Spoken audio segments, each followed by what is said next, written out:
আমার নবী পাক সাল্লাল্লাহু আলাইহি সাল্লাম যখন দ্বীনের প্রচার করলেন, আল্লাহ নবী বড় হলেন, কাবা শরীফের সামনে দাঁড়িয়ে গেলেন।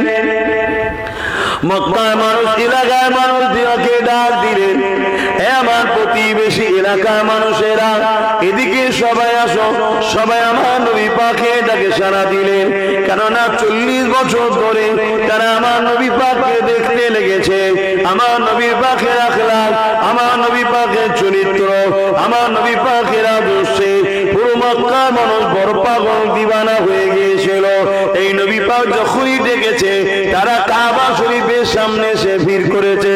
আল্লাহ নবী তাদেরকে লক্ষ্য করে বলল, ওই যে একটা পাহাড় দেখতে পাচ্ছ, ওই পাহাড়ের ওই দিকে একদল লোক রয়েছে, আমি মুহাম্মদ রাসূল যদি বলি তোমরা কি মেনে নেবে? তারা বলল, হ্যাঁ মেনে নেব। আল্লাহ নবী বললেন, তোমরা তো দেখুনি, কেন মানবে? তারা বলল, মুহাম্মদ তুমি কোনদিন মিথ্যা কথা বলোনি, তুমি হলে আলামিন, চিরসত্যবাদী, তুমি যদি বলো অবশ্যই সত্য বলবে। আল্লাহ নবী বললেন, যেমন পাহাড়ের ওই দিকে কোনো মানুষ নেই, না দেখে আমি রাসূলুল্লাহকে বিশ্বাস করে মেনে নিতে চাইছো, ঠিক তেমনি আমি মুহাম্মদ বলছি, শোনো, লা ইলাহা ইল্লাল্লাহ মুহাম্মাদুর রাসূলুল্লাহ, আমি মুহাম্মদকে আল্লাহ মেসেঞ্জার করে, রাসূল করে পাঠিয়েছে, প্রফেট করে পাঠিয়েছে, আর মালিক হলো একজন, তিনি হলেন আল্লাহ পাক। তোমরা এই যে নিজেদের হাতে নানা রকম সব খোদা তৈরি করছো, নানা রকম প্রভু তৈরি করছো, এগুলো তোমাদের রব নয়। তোমাদের রব হলো একজন, যিনাকে কেউ দেখেনি, তিনি আছেন। কথা বুঝা যাচ্ছে? তিনাকে কেউ দেখেনি, তিনি আছেন। তিনি কে? আমাদের জান আছে না নাই? দেখেছেন কেউ? তাহলে জান আছে, দেখা যায় না, কিন্তু আছে, ঠিক না? জানটা যিনি বানিয়েছেন তিনি আছেন, তেনাকে কেউ দেখেনি, শুধু হুজুর দেখেছেন, তাও জমিনে নয়, আরশের জগতে। জোরে বলুন সুবহানাল্লাহ। কথা বুঝে আসছে? তিনি আমাকে পাঠিয়েছে তোমাদেরকে সঠিক রাস্তার জন্য। যারাই একটু আগে বলল আপনি চিরসত্যবাদী, তারা বলল না, আপনার কথা মানা যাবে না, কেন আমার বাপ দাদা এসব করেছে, আমরা কেন করব না? ব্যাস মুখ ফিরিয়ে চলে গেল। আল্লাহ নবী পরের দিন আবার দাওয়াত দিচ্ছে, আবু জেহেলের কানে খবর চলে গেছে। আবু জেহেল দেখছে মুহাম্মদ রাসূল যা বলছে ঠিকই, কিন্তু মুহাম্মদ রাসূলের দিকে যদি চলে যায় লোকগুলো, তাহলে আমি যে এদেরকে আমার গোলাম বানিয়ে রেখেছি, ভণ্ডমি দিয়ে, 2 নম্বরি দিয়ে আমি যে আমার গোলাম বানিয়ে রেখেছি, তাহলে আমার থেকে যদি পালিয়ে যায়, তাহলে আমার তো ক্ষমতা শেষ, রুখতে হবে। আমার রাসূল পাক সাল্লাল্লাহু আলাইহি সাল্লাম যেই দিনের মেসেজ দিতে গেল, আবু জেহেল আগিয়ে এসে আমার নবীর সঙ্গে বিয়াদবি করেছে, গায়ে হাত পর্যন্ত তুলেছে। শুনছো? তুমি আমি সহজ ইসলাম পেয়েছি না, তাই ইসলামের গুরুত্ব নাই। মুসলমান ঘরের ছেলে চাঁদ রাত্রিরে বক্স বাজায়, চাঁদ রাত্রিরে ফাংশন করে, মেলা দেয় মুসলমানের ছেলে, তা এদের উপরে তো আল্লাহ জালিম শাসক বসাবে, ঠিক না? ভুল হচ্ছে নাকি ভাই? যারা আসছেন একটু বাঁদিকে চেপে যাবেন, তোমরা করো না, আমি যদি এটা বলি ওয়াজের লাইন অন্যদিকে চলে যাবে। তাহলে বলো, এটা কি আমাদের অন্যায় না অন্যায় নয়? আমার নবী কি ঈদ উপলক্ষে করে ডান্স দিয়েছিল, নাচ দিয়েছিল, ফাংশন দিয়েছিল, মেলা দিয়েছিল? এটা কি ইসলামের পাঠ? তাহলে তুমি ইসলাম উপলক্ষ করে কাজ করলে কি করে? অন্য দিনে যদি করো কাবিরা গুনাহ হবে, আর ইসলামকে কেন্দ্র করে যদি করো কাফের হবে। শুনছেন না শোনেননি? আরো একটা কথা বলি, আমার মুসলিম ছেলেরা এখন ইফতার পার্টিলে বড় নাচানাচি করছে। বেঈমান নেতা, শয়তান নেতা, চোর নেতা, খুনি নেতা, ধর্মের নামে শয়তানি, তাদের ঘরে নিয়ে এখন ইফতার পার্টি দিচ্ছে। এটা কি ইসলামে আছে? কথা বলো আছে? তাহলে তুমি আমার ধর্মকে বাঁচাচ্ছ না মিটাচ্ছ? তাহলে ও একা মিটাচ্ছে না, তুমি আমি মিটাচ্ছি, তাহলে আল্লাহ মিটাবে না, মিটাবে না তোমাকে আমাকে? তাহলে আমরা আমাদের দোষে মার খাচ্ছি না, খাই না? আমার ওয়াজ বুঝছেন তো নাকি? হ্যাঁ, বা মহব্বতে শুধু প্লেন কথা বলে চলে গেলে হবে? বোঝো ভালো করে, এখনো সময় আছে, পরিবর্তন হও, তওবা করো, আল্লাহকে সিজদা দাও, চোখের পানি ফেলাও, বলো আল্লাহ যা ভুল করেছি ক্ষমা করে দেন, আপনি সাহায্য পাঠান, আপনি সাহায্য পাঠান। আমরা কথা দিচ্ছি আর জুলুম করব না, আর অন্যায় করব না, আর অত্যাচার করব না, আর নফসের উপরে দিনের উপরে ক্ষতি করব না। তুমি কথা দাও, আমার আল্লাহ তোমাকে সাহায্য করবে। এই চুনোপুটিদের মারতে খোদার বেশিক্ষণ সময় লাগে না। কথা মাথায় ঢুকছে না? ঢোকে নেই। কিন্তু তুমি যদি ভালো না হও তা আল্লাহ তাকে সাহায্য করবে। আমি তো দেখছি দাঁড়িয়ে মাথায় টুপি মুসলমান, আদৌ মুসলমান? নামে তালপুকুর ভোটি দেবে না, আছে না না সমাজে? তাহলে আমরা যদি সেই রকম হয়ে যায় যে নামে তালপুকুর পানিই নেই, নামে মুসলমান, আখলাক চরিত্র লেবাসে উঠাতে বসাতে কোন জায়গাতে মোহাম্মদ রাসূলের আদর্শ নেই, তাহলে আমরা ধ্বংস হবো না? বলো, কথা বলো। বাপেরা, নওজোয়ান তরুণেরা, এ নবী পাকের প্রেমিকেরা, আল্লাহ নবী শুনে আবু জেহেল বিরোধী করে ফেললো, নবী পাকের গায়ে হাত তুলে ফেললো। আল্লাহ নবী মনের দুঃখে ঘরে চলে আসলেন। আমার নবী পাক পরের দিন আবার দাওয়াত দিতে গেল। আমার নবী পাকের কথা শুনে হযরত আবু বকর সিদ্দিক আমার নবী পাকের হাতে হাত দিয়ে নবী পাকের পাশে দাঁড়িয়ে গেলেন। অনেক বড় কথা আমি যেটা বোঝাতে চাইছি, এইভাবে 39 জন ইমানের নূরে কলেমা পড়ে আমার নবী পাকের সাথে সাথ দিয়েছে। আমাদের সমাজে একদল মানুষ প্রচার করে বেড়ায় ইসলাম নাকি অস্ত্রের জোরে, তরোয়ালের জোরে নাকি দুনিয়া এসেছে। তারটা মনে রাখবে, ইসলাম যদি অস্ত্র তরোয়ালের জোরে আসতো, আমার নবী পাক তো একা ছিল, পুরো দুনিয়ার মানুষ তো নবীর বিরুদ্ধে লেগেছিল। এ যুবকেরা, তরুণেরা, বাপেরা, কিন্তু যারা প্রচার করছে আজকে সোশ্যাল মিডিয়ায় দেখতে পাচ্ছে, লোকে নুগি শাড়ি বিতরণ করে, তারা আজকে অস্ত্র বিতরণ করছে। দেখছেন না? দেখেন, ইসলাম অস্ত্র দ্বারা আসেনি, ইসলাম এসেছে লাকাদ কানা লাকুম ফি রাসূলিল্লাহি উসওয়াতুন হাসানা, নবীর উত্তম মডেল আদর্শ ভালোবাসাতে মানুষ ইসলাম অ্যাকসেপ্ট করেছে। জোরে বলুন। আজকে আমেরিকা, ইউরোপ, দুনিয়ায় কারা রাজত্ব করছে? ইসলাম। কথা বলুন না গো। আজকে ইউরোপ, দুনিয়া, আমেরিকা থেকে শুরু করে ক্ষমতা কাদের হাতে? ইসলামের হাতে না ইহুদি খ্রিস্টানদের হাতে? জোরে বলুন। যাদের বুলি হলো আমেরিকা থেকে ইসলামকে মুছে দেবো, বুশ বলেছিল না? বলেন। সেই বুশের কন্যাকে আল্লাহ কোরআনের হাফেজা বানিয়েছে। জোরে বলুন সুবহানাল্লাহ। অলরেডি ইউরোপ, দুনিয়া, যেমন আমরা এশিয়া মহাদেশের মানুষ, আমরা এশিয়া মহাদেশ, ইউরোপ মহাদেশের মানুষ যারা, ইউরোপ দুনিয়ার মানুষ যারা, তাদের মিডিয়া, তাদের কলম, তাদের লোক, তাদেরই সব, তারা রিপোর্টিং করছে কি আগামী 40 থেকে 45-এর মধ্যে ইউরোপ দুনিয়া সংখ্যাগুরু হবে ইসলাম। জোরে বলুন সুবহানাল্লাহ। ওদেরকে কে মারছে, কে ধরছে? সব তো তোমাদের হাতে, ঠিক না?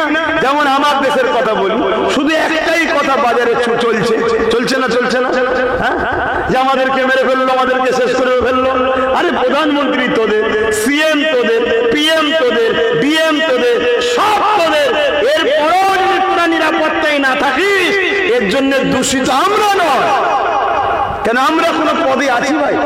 কথা বলে, আমরা কোনো পদে আছি, এর জন্য দোষী আমরা নয়। আমার তো মনে হয় সবার একটা কথা বলা দরকার, সব যখন আমাদের, তারপরেও যখন আমরা নিরাপদে নয়, পুরো সব বেটা নাম আমরা সে আবুল কালাম, মৌলানা আবুল কালাম আজাদের মতো ব্যক্তিকে ক্ষমতায় বসায়, যার দ্বারা দেশের শিক্ষা সব থেকে আগে ছিল। জোরে বলুন সুবহানাল্লাহ। কিন্তু দুঃখের বিষয় হলো শিক্ষা তো মানুষের কাছেই এখন নাই। কি শিক্ষা আছে? শিক্ষা তো নাই। তাই আজকে আমাদের সমাজ ধ্বংসের দিকে যাচ্ছে। তো যাক, আমি যে কথা বলছিলাম, আমার নবী পাক সাল্লাল্লাহু আলাইহি ওয়াসাল্লাম তিনি দ্বীনের কথা বলছে, একটা দুটো করে মানুষ, 39 জন আমার নবীর পাশে দাঁড়িয়েছে। আবু জেহেল দেখছে মোহাম্মদ রসুলকে তো রুখতে পারা যাচ্ছে না, কি করা যায়? লাস্টে তার মন্ত্রী সভার মিটিং ডেকেছে। মন্ত্রী সভা, নেতা কেতা যা শয়তানের সব টিম বসেছে, বসে আলোচনা করছে কি করা যায়। তখন আলোচনায় আবু জেহেল বা বিভিন্ন জন ফাইসাল্লাহ দিচ্ছে, এক কাজ করো, মোহাম্মদ রসুলকে কতল করে দাও। নাউজুবিল্লাহ বলেন। আহা, না থাকবে মুহাম্মদ সাল্লাল্লাহু আলাইহি ওয়াসাল্লাম, আর না দিনের কথা কাউকে শোনাতে পারবে। শুনছেন তো নাকি? কতল করে দাও। সবাই বললো ঠিক ঠিক ঠিক, কিন্তু সাহস বেড়ে যাচ্ছে দেখছি। কত জায়গায় মুখে হাত দেবো, এত প্রত্যেকটা জলসায় যে বলি তোরা জলসা গুলোকে নষ্ট করি, এই যে জিনিসগুলো, এটা কি খোদার মার হবে না আমাদের উপরে? দেখেন মোবাইল, কত জায়গায় বলবো। এমনিতে এসেছি আধ ঘন্টা লেটে, তো তোদের মোবাইল সামলাবো না, মানা করবো না, অজ করবো, ঠিক না? তা বুঝে বললো ঠিকই, কিন্তু কে মারতে যাবে, সাহসটা কে নেবে? ওই সময় ওই মজলিসে একজন বসেছিল, নাম তেনার উমার। তখন শুধু নাম ছিল উমার, খাত্তাবের বেটা উমার, কিন্তু আমি তার ওইভাবে লিখতে পারবো না, কেন তিনি তখন শুধু উমার আর নাই, তিনি পৃথিবীর বুকে সমস্ত নবীদের পর, পৃথিবীর বুকে হযরত আবু বকরের পর তিনি দ্বিতীয় খলিফা। জোরে বলুন সুবহানাল্লাহ। আহা, কি সম্মানিত হয়ে গেল। ইসলামকে মুছে দিবে, রাসূলকে কতল করবে, নাউযুবিল্লাহ। তিনি বললেন আমি পারবো, কি দেবে? আবু জেহেল বলল অনেক ঘোড়া দেবো, উট দেবো, সোনা দেবো, এটা দেবো, সেটা দেবো। আবু জেহেল বলল, হযরত ওমর বললেন ঠিক আছে, তবে যেটা দেবে বলছো যদি না দাও আমি তোমায়ও ছাড়বো না, তবে শোনো আমি বেরোচ্ছি, তুমি মালপত্র রেডি করো, কালকে সূর্য উঠবে, মোহাম্মদ রসুল উঠবে না, 39 জন হয়েছে, 40 আর হবে না বলে যাচ্ছে ওমর ফারুক। বাবেরা, অনেক বড় কথা সংক্ষেপ করে বলি, রাস্তায় অনেক কিছু ঘটেছে, বোনের কাছে গেছে, ওদিকে আমি যাচ্ছি না। যাবার সময় বলেছিল 39 থেকে 40 হতে দেব না। আমার আল্লাহ ফারিস্তাদেরকে জানিয়ে দিলেন, এ ফারিস্তা ওমরকে যেতে দে, আমি আল্লাহ ওমরকে 40 বানাবো। আরো জোরে বলুন সুবহানাল্লাহ।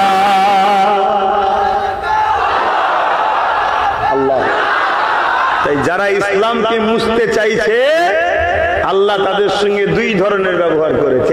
এক, তাকেই ইসলামের মধ্যে ঢুকিয়ে ইসলামের খাদিম বানিয়েছে, আর নচে তার নাম নিশানাকে আল্লাহ মিটিয়ে দিয়েছে। শুনছেন?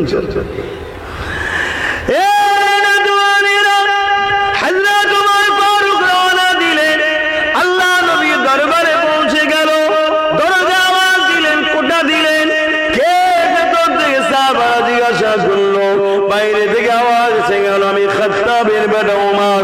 সাহাবা হুজুর একে অপরের মুখে দিয়ে তাকাচ্ছে, কেন হযরত ওমর ফারুক হুজুরের এত ক্ষমতা ছিল, পুরো মক্কার মানুষ যদি একদিকে দাঁড়িয়ে যায়, ওমর ফারুক হুজুরের মোকাবেলায় কেউ দাঁড়াবার ক্ষমতা রাখেনি। তাই সাহাবা হুজুররা বলতে লেগেছে, আর আমাদেরকে জমিনে বেঁচে থাকা হবে না, আমাদেরকে মেরে ফেলবে, শেষ করে দেওয়া হবে। এই যুবকেরা, তরুণীরা, বাপেরা, আল্লাহ নবী মুচকে এসে বললেন দরজা খুলে দাও, কেন নবী পাকের সঙ্গে আল্লাহর কি কানেকশন হচ্ছে এটা অন্য কেউ তো জানে না। কেন নবী পাক দোয়া করেছিলেন, আল্লাহ হয় আবু জেহেল নাই ওমর, দুজনের মধ্যে একজনকে হিদায়াত করে দিন আল্লাহ। আমার নবী পাকের দোয়া কবুল হয়ে গেল। এই যুবকেরা দরজা খুলে দেওয়া হলো। নবী পাকের চাচা হযরত হামজা রাদিয়াল্লাহু তাআলা তখন কলমা পড়ে নিয়েছিল, তিনি ওমরের সামনে দাঁড়িয়ে গেলেন। তিনিও মক্কায় একটা নাম করা পালোয়ান ছিল, আল্লাহ তিনাকে বিশাল শান শওকতওয়ালা বানিয়েছিলেন। তিনি ওমরের বুকে হাত দিয়ে দাঁড় করিয়ে দিয়ে বলছে, ওমর আমিও কোন কম নয়, ওমর তুমি যদি বিয়াদবি করো আমি কিন্তু তোমাকেও ছাড়বো না। মনে রেখে দিও আমিও হামজা, আমিও কুরাইশ নেতা ছিলাম, কিন্তু এখন মুহাম্মদ রাসূলকে নবী বলে মেনে নিয়েছে। ওমর কি খবর বলো? আল্লাহ নবী চাচা জানকে বললেন, চাচা জান রাস্তা আগলাবেন না, উমারকে আসতে দেন। নবী পাকের কদমের কাছে আসলো, আল্লাহ নবী উমারের জামার খুঁটাটা ধরলো, হালকা করে টান দিল। হযরত ওমর হুজুর আমার বসে বললে, এমন ভাবে যেভাবে নামাজে আমরা বসি, তাসাউদে যেভাবে বসি, ওইভাবে নবী পাকের হাঁটুর কাছে হাঁট দিয়ে এত কাছাকাছি কেউ কখনো বসেনি। ওইভাবে উমার বসে গেল, হাতে কিন্তু অস্ত্র খোলা রয়েছে। আল্লাহ নবী শুধু বলল, উমার এখনো কি সময় হয়নি আল্লাহর দিকে ফিরে আসা? সঙ্গে সঙ্গে চোখ দিয়ে পানি বেরোতে লাগলো। নবী পাকের কদমে লুটিয়ে বলল, ইয়া রাসূলুল্লাহ, হাবিবাল্লাহ আমাকে ক্ষমা করে দিন, আমি অর্থের লোভে, ধন দৌলতের লোভে এই অস্ত্র নিয়ে বেরিয়েছিলাম আপনাকে শহীদ করব বলে, কিন্তু আজকে ওমর আপনার কদমে নিজেকে কুরবান করে দিতে চায়। হুজুর আমাকে আপনার বডিগার্ড হিসাবে কবুল করে নেয়। আরো জোরে বলুন সুবহান।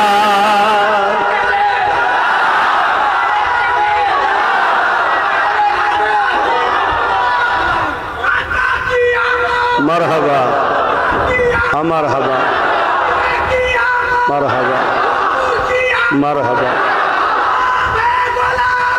रसूल के गुलाम है, मौत भी कबूल है। अल्लाह আসুন আমরা রাস্তাকে পরিবর্তন করি। আমাদের চলার স্টাইল ভুল হচ্ছে। আমাদেরকে 100 বছরের পরিকল্পনা থেকে আজকে আমরা সেই জায়গায় এসে পৌঁছেছি। আমাদের ঠোলটা রয়ে গেছে, দুটো হাত রয়েছে, দামি না দামি নয়? দুটো পা আছে, দামি না দামি নয়? দুটো চোখ আছে, দামি না দামি নয়? কিন্তু জান যদি না থাকে হাত দুটোর দাম আছে। তা নামাজ আছে দামি, রোজা আছে দামি, হজ আছে দামি, কিন্তু ঈমান যদি না থাকে? তাই আমাদের ঈমানটা বার করা হচ্ছে কোথা থেকে? মসজিদ থেকে, মাদ্রাসা থেকে, মাহফিল থেকে। ছদ্মবেশী মুনাফিক উলামাদের দ্বারা আমাদের ঈমানকে বার করা হচ্ছে।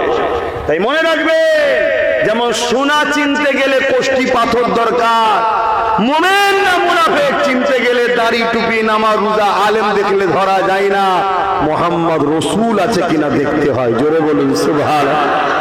আসুন আমরা অঙ্গীকারবদ্ধ হই, প্রত্যেকটা খানকাতে, প্রত্যেকটা মজলিসে, প্রত্যেকটা জলসাতে, প্রত্যেকটা মসজিদের জুম্মার খুতবাতে 100টা যদি বয়ান হয়, 70টা বয়ানে উম্মতকে নবী চিনাবার অঙ্গীকার নেই। এই উম্মতটা নবী চেনে রে, এই উম্মত জানে রে আমাদের নবী তিনি, যিনি সূর্যের উপরে রাজত্ব করেছে। জোরে বলুন সুবহানাল্লাহ। আমাদের নবীর ইশারাতে সূর্য গোলামীর পরিচয় দিয়ে উঠে এসেছে। জোরে বলুন সুবহানাল্লাহ। আরে আমরা তো তিনার গোলাম। আমাদের নেতার এক আঙুলের ইশারা চাঁদ নিজেকে দুটুকরো করেছে। আমাদের নবীর রাজত্ব চাঁদের উপরেও চলেছে। জোরে বলুন সুবহানাল্লাহ। উম্মতে মুহাম্মাদি নিজেকে চলো, যার নেতা চাঁদের নেতা, যার নেতা সূর্যের নেতা, সেই উম্মত আজকে মত কর মাতাল কর বেনামাজি গাদ্দার কাফের বেঈমান মুনাফিকদের পাশে যদি বেড়ায়, এই উম্মতকে কাটবে, এটা স্বাভাবিক। এই উম্মত শেষ হবে, এটা স্বাভাবিক। কথা মাথায় ঢুকছে না? ঢোকে না? আজকে বড় ভুল হয়েছে আমাদের।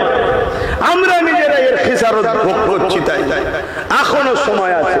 আমার কাছে বাপ একটাই কথা, ফিরে আসো হুজুরের কদমে, ফিরে আসো রাসূলুল্লাহর কদমে, নবীকে মডেল বানাও যে কোনো ক্ষেত্রে। শুনছেন তো নাকি? আবার এই ওয়াজ করার পরে আমাদেরই সমাজের আবার একদল দালাল বক্তা আছে, জালিম সরকারদের অর্থ খাওয়া 2 নম্বর হারামখোর গাদ্দার বক্তা আছে। তারা আবার কি বলবে? এটা তো ইসলামিক কান্ট্রি নয়, এখানে মুহাম্মদ রাসূলের কথা কেন চলবে? শুনছেন না? শুনছেন? চিন্তা করছেন কত বড় শয়তানে। হ্যাঁ, আবার অনেকে বলবে ইসলামী তো খেলাফত সিস্টেম। এই আমার নবী খেলাফত সিস্টেম যেগুলো মুসলিম আরব যেগুলো সংখ্যাগুরু হয় সেখানে হয়, যেখানে কি বলে সর্বধর্মের বসবাস। মদিনা শরীফে রাসূল যখন রাষ্ট্র কায়েম করেছিল, সর্বধর্মের মানুষকে নিয়ে কিভাবে চলতে হয় ওটা নবী শিখিয়েছে না শেখায়নি? কিন্তু আজকে আমাদেরকে কিভাবে মিস ইউজ করছে দেখেছেন? তাহলে কারা মিস ইউজ করছে? আমাদেরই গাদ্দাররা। তাহলে এই ভারতে গণতান্ত্রিক দেশ, সর্বধর্মের মানুষের দেশ, সবার ধর্মের ধর্মীয় নেতার কথা চলছে, সবার ধর্মের ধর্মীয় নেতাদের কথা চলছে, সমস্ত ধরনের যারা কি বলে মানুষ আছে সবার কথা চলছে। আমার রাসূলুল্লাহর কথা চলবে না? যার মতো মানুষ পৃথিবীতে আসেনি আর আসবে না। সৃষ্টিকর্তা নিজে বলছে ইন্নাকা লাআলা খুলুকিন আযীম, সবথেকে উত্তম চরিত্রওয়ালা হলো মুহাম্মদ রাসূল। জোরে বলুন সুবহানাল্লাহ। পৃথিবীর বুকে তেনার মতো মহান রাষ্ট্রনায়ক দ্বিতীয় কেউ নেই। পৃথিবীর বুকে তেনার মতো শ্রেষ্ঠ লিডার দ্বিতীয় কেউ নেই। পৃথিবীর বুকে তেনার মতো উত্তম আদর্শওয়ালা দ্বিতীয় কেউ আসে না আর আসবে না, তিনার মতো উত্তম চরিত্রওয়ালা মডেল পৃথিবীতে কেউ আসে না আর আসবে না, তিনার মতো উত্তম বাবা পৃথিবীতে কেউ আসে না আর আসবে না। এটা আমার আব্বাজানের কথা বলছি না, সৃষ্টিকর্তার কথা বলছি।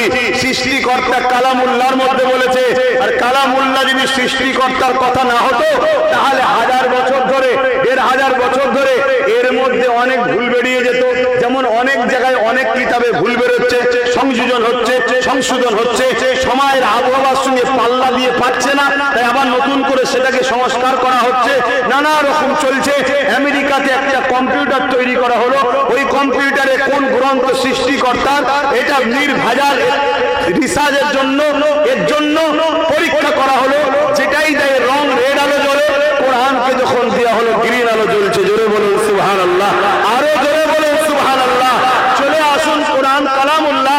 কোরআন যদি কালামুল্লাহ না হতো তাহলে বলুন বাপজান আমার, ভাইজান আমার, পৃথিবীতে যত কিতাব আছে সব কিতাবকে চলো, সব কিতাবকে চলো বড় আদবের সাথে, ঝগড়া নয় আদবের সাথে, আটলান্টিক মহাসাগর, বঙ্গোপসাগর বা বিভিন্ন জায়গাতে দাফন করে দেওয়া হোক, ফেলে দিয়া মানে পানিতে ফেলে কি বলে দিয়ে দেওয়া হোক।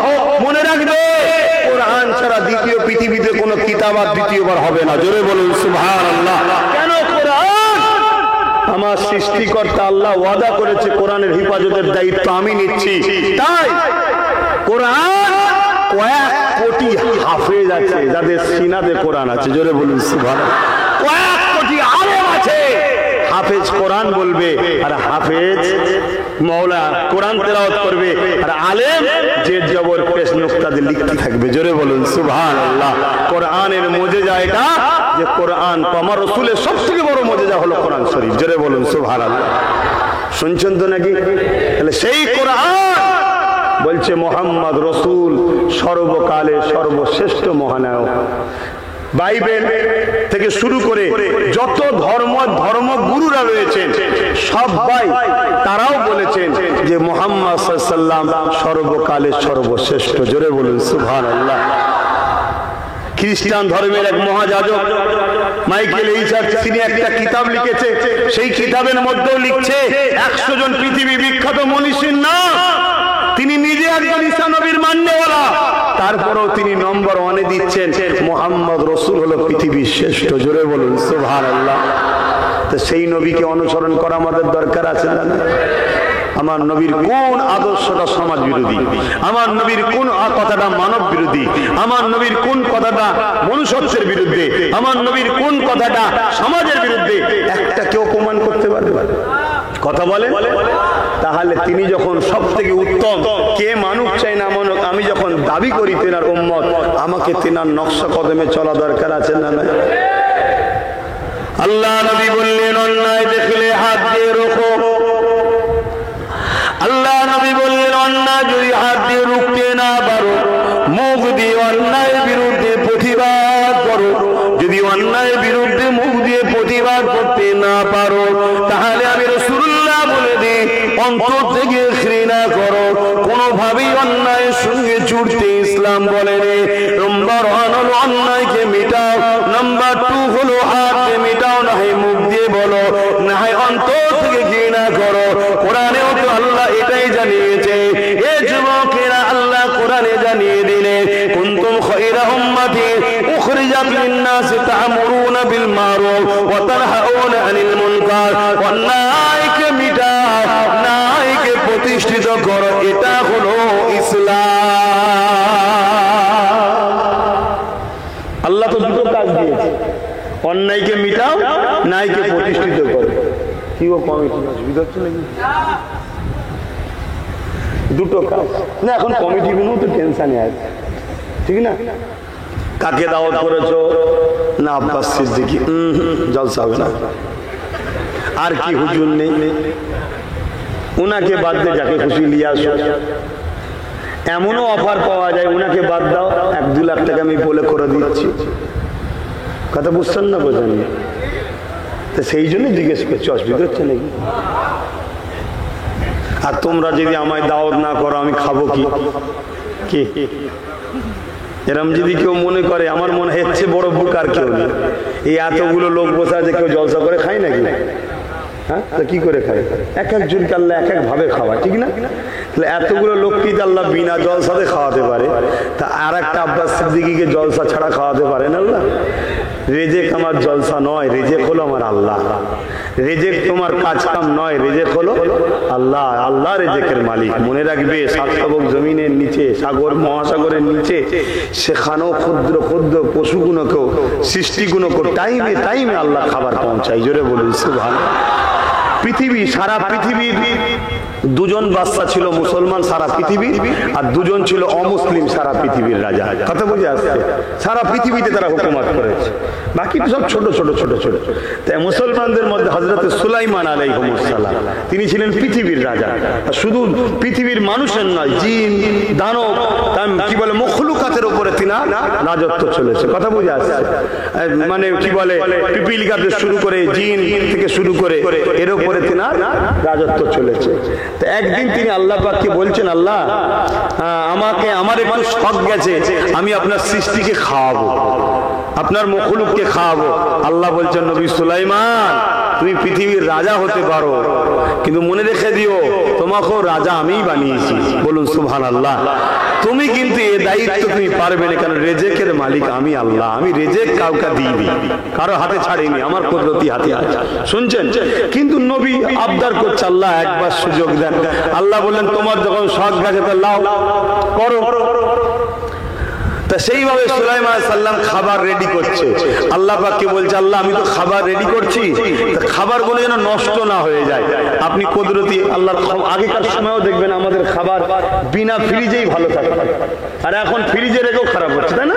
তো এটা সব ব্যাপার থাকে। তো ওই সময়তে ওই খাবার মাসকে মাস সুলাইমান নবী জড়ো করছে, কিন্তু খাবারকে আল্লাহ খারাপ হতে দেন নেই। তো এইভাবে আল্লাহ পাক একদিন যখন তৈরি হয়ে গেছে, নবী সুলাইমান আলাইহিস সালামকে আল্লাহ পাক নবী সাল্লাল্লাহু আলাইহি ওয়াসাল্লাম বলছেন যে, আল্লাহ আপনার মেহমানদের পাঠান, মখলুকদেরকে এবার খাওয়াবো।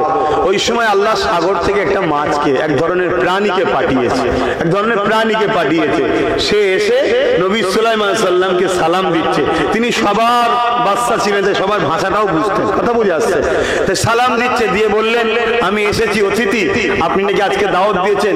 রোজ তো আল্লাহ আমাদের রিজিকের ব্যবস্থা করে, আজকে নাকি আপনার এখানে আছে, আল্লাহ পাক বলেছেন আমি এসেছি, আমায় খেতে দেন। তখন সুলাইমান আলাইহিস সালাম বলছে, অপেক্ষা করো, আরো মেহমানরা আসুক, যেমন আমরাও দাওয়াত বাড়িতে করি নাকি, আরো মেহমান আসুক।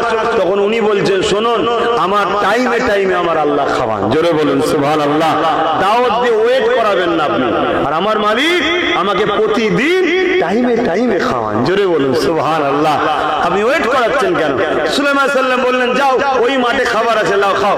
তো উনি গেলেন, যাবার পরে খাওয়া দাওয়া করে সুলাইমান আলাইহিস সালামের সাথে এসে বলছে, হুজুর আমার খিদে এখনো বাকি আছে, আমাকে আরো খেতে দেন। সুলাইমান আলাইহিস সালাম বলছে, আরে আছে, যত খুশি খাও না। বলছে, যা ছিল সব খেয়ে ফেলেছে। বললেন না সুবহানাল্লাহ? আরো জোরে বললেন না সুবহানাল্লাহ? নবী সাল্লাল্লাহু আলাইহি ওয়াসাল্লাম বলছে, তুমি কত বড় পেটু, সবার খাবার খেলে। বলছেন, হুজুর দাওয়াত দিয়ে এভাবে মেহমানকে পেটু বলবেন না। আমার আল্লাহ আপনি যা খাইয়েছেন, প্রতি ওয়াক্তে এরকম 3 লোকমা করে খাওয়ায়। আমি মাত্র 1 লোকমা পেয়েছি, এখনো 2 লোকমা বাকি আছে, দেন। আমার আল্লাহ আওয়াজ দিচ্ছে, সুলাইমান আমার বান্দা, আমার মখলুককে খাওয়াবে।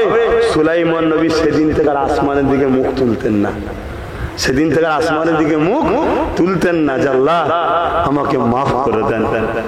কথা বুঝে আসছে? রেজেকের মালিককে, হ্যাঁ, জলসা রেজেক নয়।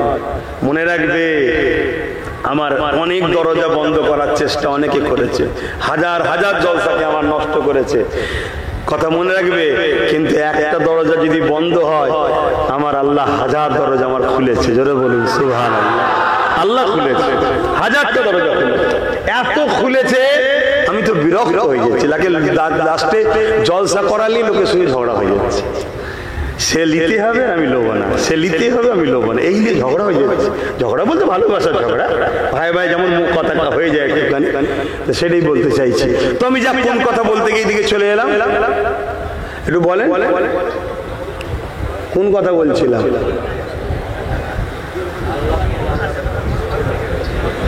তাহলে কি ওয়াজ শুনছেন বলেন তো? হ্যাঁ,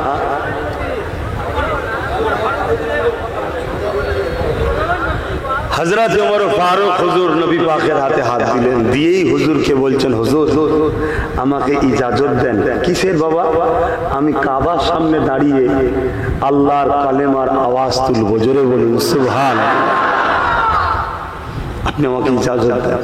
আল্লাহ নবী বললেন, বাবা চতুর্দিকে দুশমন উলঙ্গ তরোয়াল নিয়ে ঘুরছে,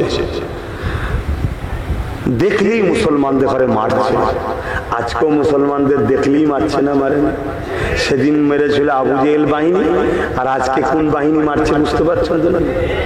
আবু জেহেলের থেকে কিছু কম আছে নাকি? কথা বুঝছেন না, বোঝেন না? তাহলে বাপ এটা নতুন নাকি? এটা যেটা ঘটছে নতুন না? নতুন নয় তো।